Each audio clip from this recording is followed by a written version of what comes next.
느부갓네살이 한 꿈을 꾸고요. 그것을 다니엘이 또 해석을 해냅니다. 그것은 느부갓네살이 큰 나무였는데 배임을 당한다는 것이죠. 그루터기는 남아있지만요. 이것은 무엇을 의미합니까?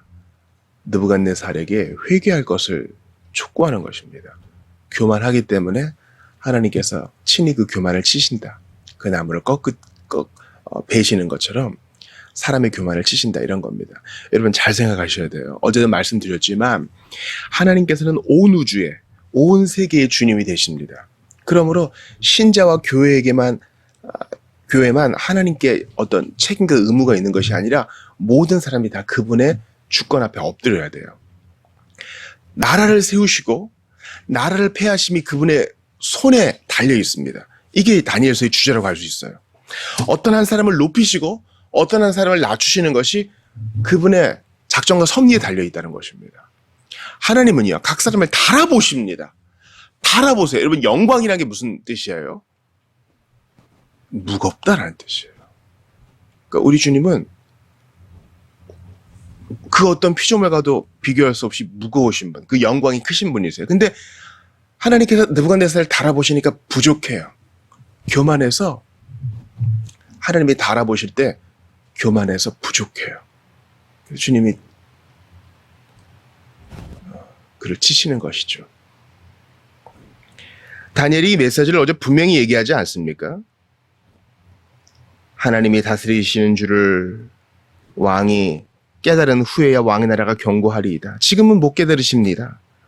그러니 지금이라도 내가 아뢰는 것을 받으시고 공의를 행함으로 죄를 사하고 가난한 자를 긍휼히 여김으로 죄악을 사하소서. 그리하시면 왕의 평안함이 혹시 장구하리이다. 그러니까 느부갓네살에게 회개를 촉구하는 것이죠. 이 회개의 촉구는 먼저 그의 마음의 통회, 정서적인 슬픔과 아울러서 행동으로 드러나야 되는 것입니다. 즉 긍휼을 베푸는 것이죠. 가난한 자를 긍휼히 베푸는 것은 회개의 증거입니다. 그러니까 입으로만 회개하면 안 되고, 그 전까지는 느부갓네살이 좀 광포하고 큰 나라를 이제 다스리다 보니까 가난한 자에 대한 처우가 좀 부족했던 것 같아요. 그 왕이 회개하시오. 근데 여러분, 오늘의 본문을 통해서 아시겠죠? 왕은 회개하지 않아요. 느부갓네살에게 꿈에서 그걸 듣고 그렇구나. 그리고 얼마가 지납니까? 12달이 지납니다. 저는 오늘 본문이 좀 짧은데요, 이걸로 충분하다고 생각해요. 12달이 지난 후에. 그러니까 그 1년 동안은 아무 일 없었던 거예요. 여러분, 무탈한 시간이 능사가 아니에요. 다니엘을 통해서 이런 얘기 들었는데 아무 일 없네? 그럼 가보지. 그리고 나 잘하고 있나 보지 하면서 자기를 안 돌아보고 회개도 안 해요. 이미 느부갓네살은 전적이 있잖아요. 첫 번째 꿈 해석 때에 다니엘의 능력을 봤거든요. 그러면 다니엘이 하나님이 크신 거를 알아야 돼요. 그리고 찬양도 했으면 그 합당하게 살아야죠. 근데 싹 입을 씻어버리잖아요. 다니엘의 세 친구들의 기적을 봤잖아요. 그러면 그렇게 살면 안 돼요. 다니엘과 또 유대인 청년들이 하나님이 진짜구나. 그럼 나한테 이 정복할 힘을 주고 이 큰 나라를 운영할 힘을 주신 분이 그분이신데, 나 정신 차려야겠구나. 이게 당연한 사람의 반응이어야 돼요. 그렇지 않습니까? 이번 꿈의 해석도 다니엘이 한 거잖아요. 그러니까 다니엘의 하나님은 뭔가 다르고 허언하시는 분이 아니다. 이전까지는 내가 제국을 확장시키고 정복전쟁하고 건축물 세우려고 하면서 너무 정신없게 지내고 그러는 와중에 좀 내가 가혹했지. 이 힘은 언젠가 나를 떠난다. 나도 죽지 않는가. 이 죽음 앞에 겸손해야 되고 자기의 힘의 유한성 앞에서 겸손해야 되는데, 느부갓네살은 이 12달을 그냥 보내요. 기회를 날려버린 거예요. 회개할 수 있는 여지를 날려버린 것입니다. 생각나시는 거 있죠? 바로 우리 아내 바세바를 간음하고 무지한 피를 손에 흘린 다윗에게 선지자가 오기까지 시간이 있었어요. 시간이 있었다고요. 그러니까 아이가 출산하기 전이니까 그래도 한 10개월은 있었겠죠. 나단이 오기 전까지 다윗은 무탈해요. 요압이 일을 잘 수습하고 지금 바세바도 자기 아내로 맞아들였으니까 완전 범죄 아니겠는가? 희한하죠. 느부갓네살도 회개 안 하고 그 사이에 그 회개할 수 있는 여지를 하나님이 주신 그 시간에 다윗도 회개 안 해요. 여러분께 베드로후서 3장 9절 한번 읽어드릴게요. 주의 약속은 어떤 이들이 더디다고 생각하는 것 같이 더딘 것이 아니라 오직 주께서는 너희를 대하여 오래 참으사 아무도 멸망하지 아니하고 다 회개하기에 이르기를 원하시느니라. 하나님의 때에 대해 얘기하면서 회개로 결론이 맺어지죠. 빨리 왜 재림 안 하십니까? 주님이 회개의 여지를 주시는 거야. 이 시간 금방 지나가. 그러니 기회를 장담하지 말고 지금 회개하라. 이것이 메시지입니다. 근데 느부갓네살과 다윗은 이 기회를, 이 여지를 낭비해버려요.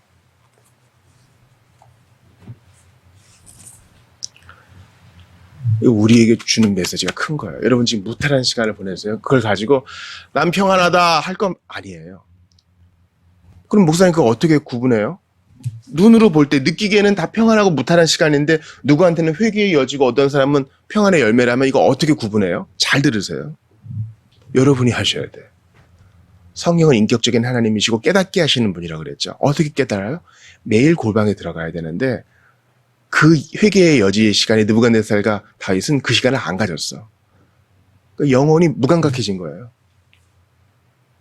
느부갓네살은 교만으로 무감각해진 것이고 다윗은 죄악으로 영혼이 무감각해진 거예요. 아마 그 사이에 다윗은 노래를 잃어버렸을 거야. 죄악으로 인해 무감각해지니까. 매일 자신을 돌아보는 골방의 영성, 광해의 돌아봄이 우리로 하여금 분별하게 합니다. 그때 주님이 알게 해줘요. 우리가 잊고 있었던 죄악을 깨닫게 해주고 어떻게든 보상케 하고 다시 회개하게 하고 합니다. 우리의 영혼이란 것은요, 참 아주 근육과 같고 또 아주 미세해서요. 매일 돌아보지 않으면은 금방 무뎌진답니다. 우리가 새벽마다 이렇게 말씀 보고 기도하는 거 보통 일이 아니에요. 아, 주여, 어제 제가 혹여라도 주님의 이름을 망령되이 일컬은 것이 있다면 용서하옵소서.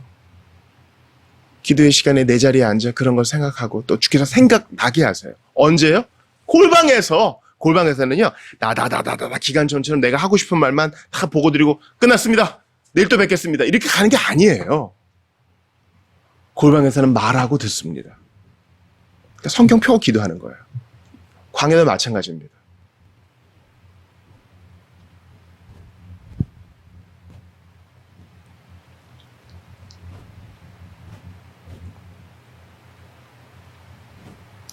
느부갓네살은 12달이 지나 드디어 미쳐버립니다.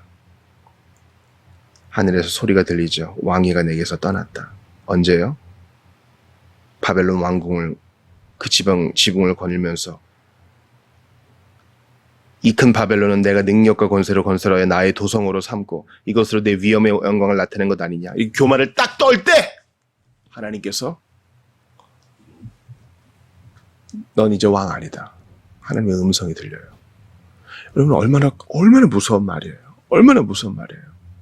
우리는요, 하나님이 힘주고 붙들어주지 않으면 숨 한 번 들숨날숨 못하고 죽는 존재예요. 여러분 심장이 딱 멈추면 어떻게 돼요? 그 순간 딱 조여오면서 떼굴떼굴 굴다 죽는 거예요. 하나님이 우리를 붙들어주지 않으면 심장 한 번의 박동도 보장할 수 없어요. 그런 연약한 피조물인 주제에 뭐라고요?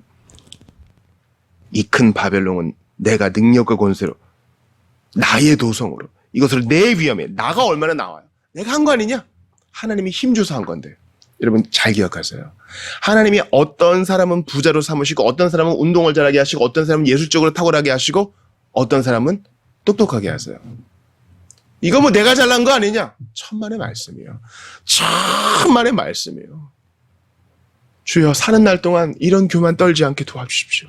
범사에 겸손하게 하소서. 이건 뭐 억지로 겸양을 떠는 게 아니라 이게 실제 나거든요.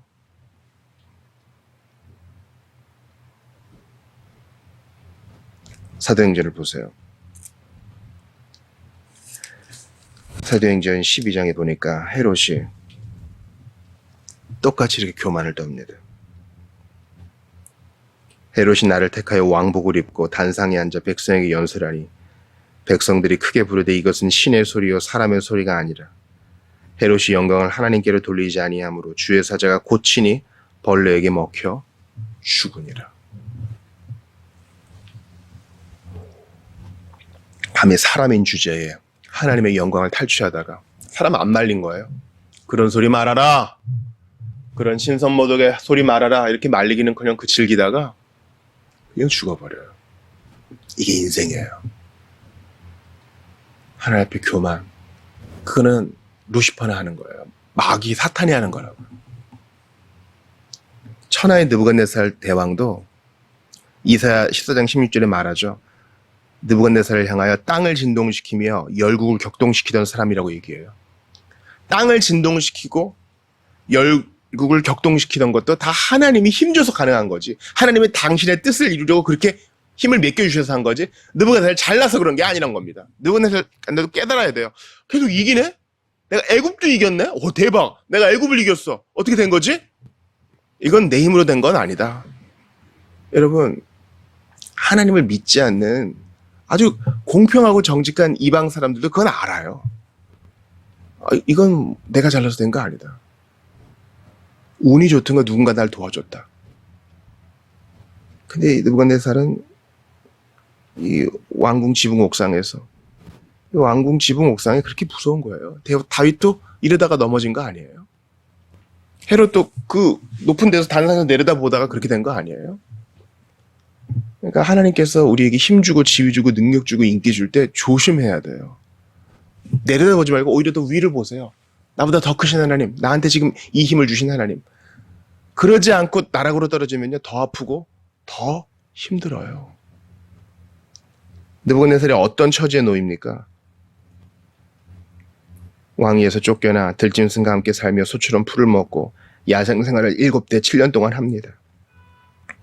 인간 이상이 되고자 한 그는 인간 이하가 되어버렸어요. 기억하세요. 하나님 앞에 겸손하지 못하고 인간 이상이 되어보려고 하면 인간 이하가 되어버립니다. 짐승처럼 돼버립니다. 사람답고 싶으십니까? 겸손하세요. 하나님을 인정하세요. 하나님을 경외하지 않으면 인간 이하가 돼버립니다. 요즘 세상에서 일어나고 있는 일들을 보세요. 하나님을 경외함이 없으니까, 교회가 교회답지 않으니까 이런 일이 벌어지는 건 아닙니까? 여호와를 경외하세요. 성경을 필사했던 랍비들, 서기관들은 여호와라는 이름이 나오면 손을 씻고 혹은 목욕을 하고 아도나이라고 발음하며 적었다 그러지 않아요? 그런 걸 율법주의라고 말할 수 없어요. 우리의 대화 가운데 함께해서 들으시는 하나님, 우리의 생각을 읽으시는 하나님 앞에 두려워해야 돼요. 저는요, 성경에서 제일 많이 나오는 명령이 무언가 보다가 뭐 같아요? 우리한테 명령하시는 것 중에 제일 많은 명령 중 하나가 두려워하지 말라요. 근데 여러분, 실제로 그렇게 주님이 우리에게 명령하시는 이유가 뭐겠어요? 우리가 실제로 두려워하니까, 겁내하는 게 많으니까. 근데 두려워하지 않는 방법은 잘 들으세요. 삼위 하나님, 여호와 하나님을 두려워하고 경외하면 다른 게 두렵지 않아요. 근데 하나님을 경외하지 않으면 모든 게 다 두려워. 그러니 여러분, 교만에 떨지 않기 위해서, 교만에 빠지지 않기 위해서라도 하나님을 두려워하세요. 그럼 평안히 살 수 있어요. 그게 우리 자리예요. 하나님을 공경 어린 마음으로 그분을 경외하며 사는 것이 인생의 지혜요. 우리가 지음받은 목적이에요. 하나님을 즐거워하는 것은 하나님을 경외하는 거예요. 하나님을 경홀히 대하라는 게 아닙니다.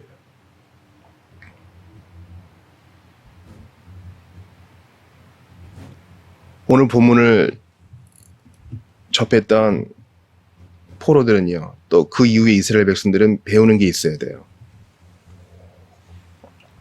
교만하면 하나님이 끌어내시는구나. 포로들은 왜 지금 여기로 왔어요? 교만해서.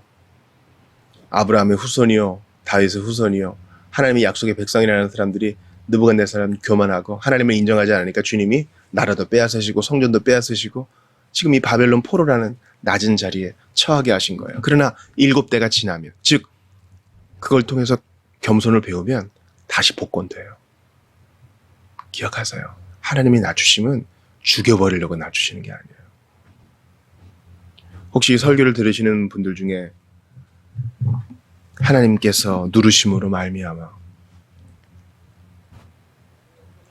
교훈을 받으시는 분들이 있어요? 지금이라도 마음을 돌이키세요. 하나님이 다스리시는 줄을 인정하시고 주님의 주권과 섭리 앞에 나는 아무것도 아닙니다. 주님 홀로 높으십니다. 고백하세요. 그럼 주님이 다시 여러분을 높이실 것입니다. 사람에게서 쫓겨나서 짐승처럼 되셨던 분, 우리 구주 예수님을 생각합니다. 그분은 잘못을 범치도 않았는데 교만한 우리 대신 마치 교만한 자처럼 이렇게 낮아지셨죠. 우리를 하나님과 화목해 하시려고 말입니다. 그러므로 잠시 잠깐 징계를 받더라도 다시 겸손을 회복하시고 하나님 앞에 엎드리는 것을 회복하시어 주님과 화목한 관계로 살아가시기를, 하나님을 두려워하고 그 어떤 것도 두려워하지 마시기를, 하나님이 그토록 미워하시는 교만을 극복하고 주님만을 즐거워하고 경외하며 향유하는 기쁨 속에 사시기를 주의 이름으로 축원합니다.